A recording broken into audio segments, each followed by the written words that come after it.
So our layout is like we place the objects related to these people who had very complicated relationships within one space, face to face.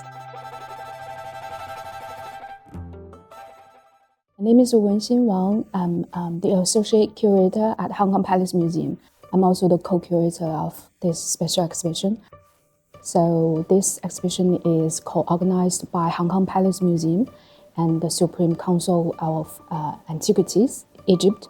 You may have heard that in 2024 there was an incredibly popular exhibition in Shanghai, organized by Shanghai Museum in collaboration with the HKeye. So with the Shanghai Museum's help, we was able to reach out to the HKeye. We formally started this project. We developed the current structure. So for the first section, it's an introduction section, but it's a very comprehensive one, focusing on the various aspects of the ancient Egypt history and society in the pharaonic period. This section is followed by section 2 and 3. Section 2 is more about a tiny historical period, the second half of the 18th dynasty.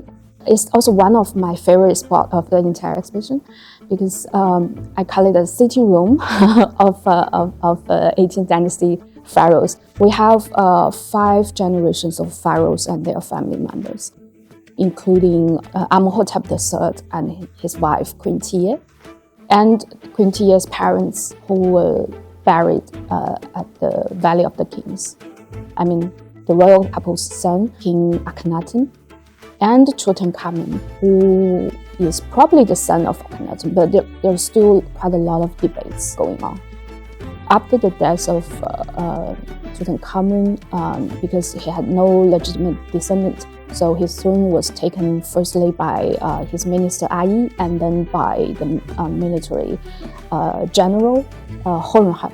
So our layout is like we place the objects related to these people who had very complicated relationships within one space, face to face.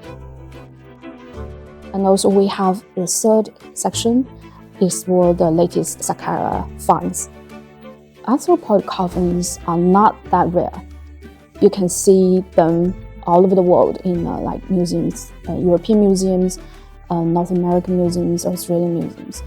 But the thing is, many of these coffins, if not all, were sold from Egypt abroad in second half of 19th century to early 20th century. The historical context behind these arthropod coffins are lost. So we do not know where do they come from and the owners of those coffins. But in the year 2020, Egyptian archaeological team discovered several shaft tombs at Saqqara.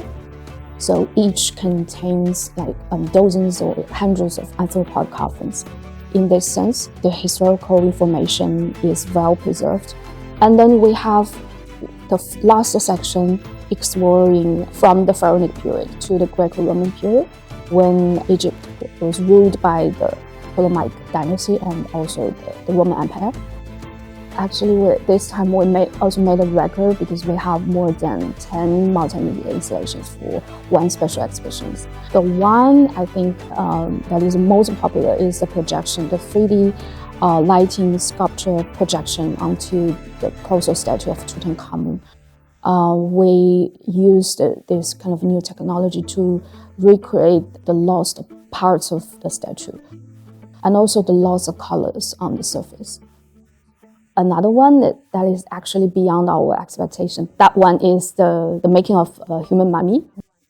This one is also incredibly popular.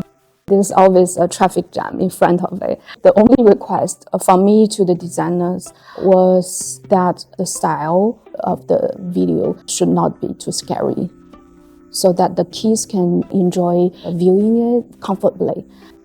At least to me, the glamour of ancient Egyptian civilization lies in the way it asks some universal or fundamental questions that concern all humanity. For example, whether there's an afterlife after death? And how should we arrive at the afterlife, if there's any, from this world?